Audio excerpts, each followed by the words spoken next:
राधे राधे। योग के जो 8 प्रकार है, यम, नियम, आसन, प्राणायाम, प्रत्याहार, धारणा, ध्यान, समाधि।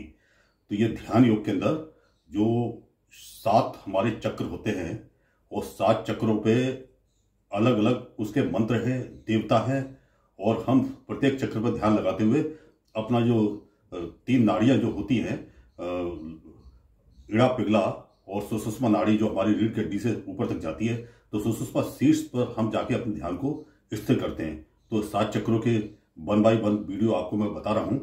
और पूर्व वीडियो मैंने आपको अनाहत चक्र के बारे में बताया था कि उसका मंत्र क्या है, मुद्रा क्या है, देवता कौन है। आज मैं आपको विशुद्धि चक्र के बारे में बताता हूं। विशुद्धि चक्र हमारे जो यहाँ गले का ये जो गड्ढा होता है, इसके जस्ट पीछे की तरफ होता है।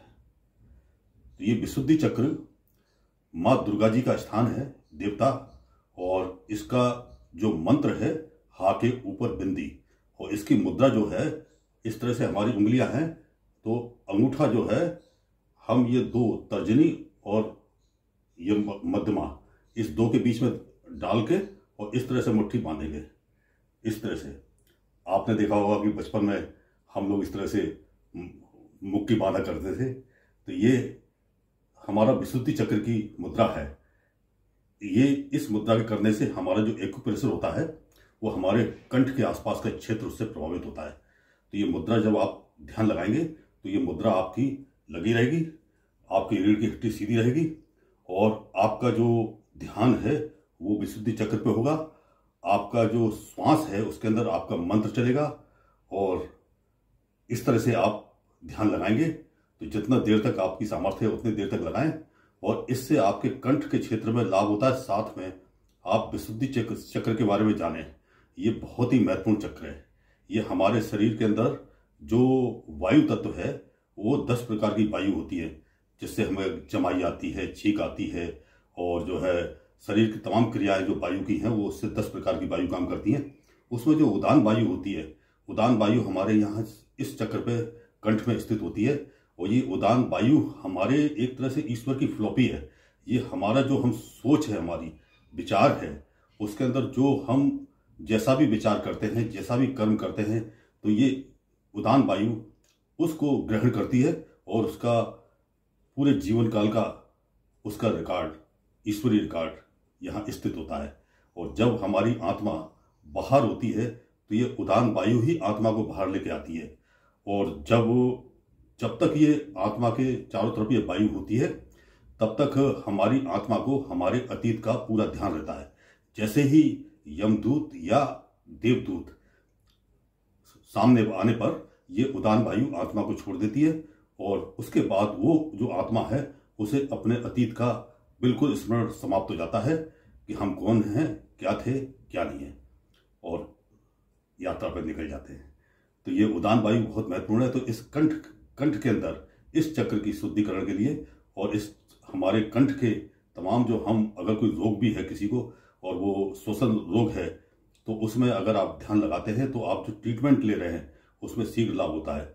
आप योग के अंदर एक विशेष बात ध्यान रखिए, ये कोई चमत्कार नहीं है, ये एक क्रिया है। इस क्रिया के द्वारा आप अपने शरीर में इतनी सामर्थ्य पैदा करते हैं कि जो आप मेडिसिन खा रहे हैं उसका लाभ आपको शीघ्र होता है। या अथवा अगर आप स्वस्थ हैं, हमारे युवा लोग करते हैं इसको, तो वह बीमार नहीं होते हैं। तो और हमारा जो युवावस्था है, युवावस्था लंबे समय तक हमारे साथ शरीर में रहती है। तो ये ध्यान लगाएं आप। तो ध्यान लगाने के लिए आप सीधे बैठें, और ये मुद्रा आपकी लगी रहेगी, मुद्रा लगी रहेगी, और हमारा ध्यान चक्र पे होगा, और हाँ हमारे श्वास के अंदर चलेगा। इससे पूर्व जब आप शुरू करते हैं तो मैंने आपको पूर्व वीडियो में बताया है कि आप गायत्री मंत्र एक बार जरूर बोलें। गायत्री मंत्र हमारे ध्यान में मार्ग प्रशस्त करता है, और गहरी सांस लें, जिससे कि आपका सामान्य श्वास पर नियंत्रण हो जाए।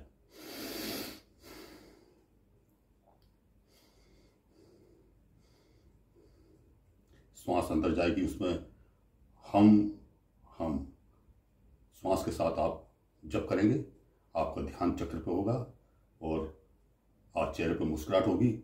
योग के अंदर किसी प्रकार का तनाव नहीं होना चाहिए, मन में प्रसन्नता होना चाहिए, किसी के लिए घृणात्मक भाव नहीं होना चाहिए, और आपको अपने जो इष्ट हैं उनसे आपको जुड़ा होना चाहिए। तो आप करें इसको।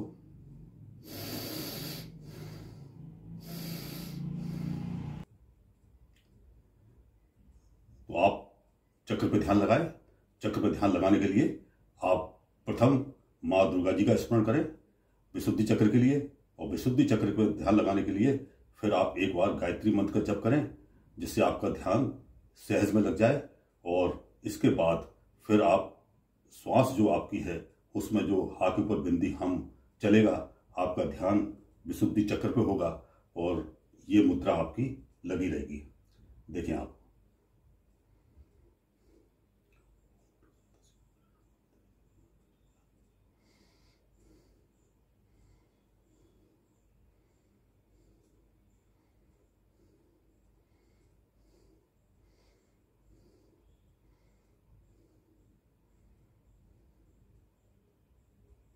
जितना आप कर सकते हैं उतना करें और सामान्य वापस आए आप।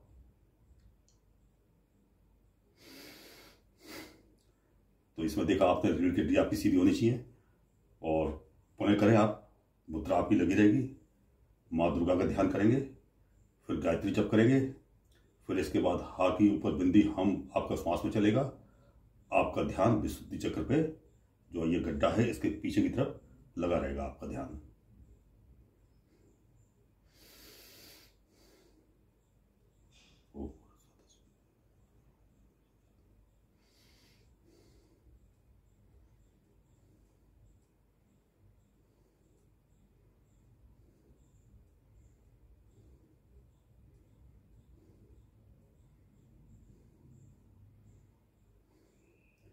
तो आप इस पर ध्यान लगाएं। तो आप योग के इस महान क्रिया को मैं आपको सातों चक्र के बाद आठवां चक्र जो ललिता चक्र बोलते हैं, कुछ लोग उसको राधा चक्र बोलते हैं, कुछ इसको शिव का धाम बोलते हैं, तो वहां तक मैं आपको बताऊंगा कि किस प्रकार से हम अपनी आत्मा को मृत्यु काल के अंदर भी उसकी मुक्ति दिलाने में सहायक होते हैं। तो आप विशुद्धि चक्र पर ध्यान लगाएं और अपना यहाँ ये श्वसन तंत्र है और जो हमारा ये जो स्थान है इसको आप ऊर्जावान करें। और आगे मैं अगले वीडियो में आपको जो है आज्ञा चक्र के बारे में बताऊंगा। आज्ञा चक्र जो हमारा भव्य दो भव्य हैं, इसके बीच में पीछे की तरफ स्थित होता है। तो ये आज्ञा चक्र के बारे में फिर मैं आगे आपको जो सातवां चक्र है उसके बारे में बताऊंगा और फिर आठवें चक्र के बारे में बताऊंगा। तो आप आज इतना ही और आप ध्यान लगाएं। स्वस्थ रहे, प्रसन्न रहे। जय राम जी।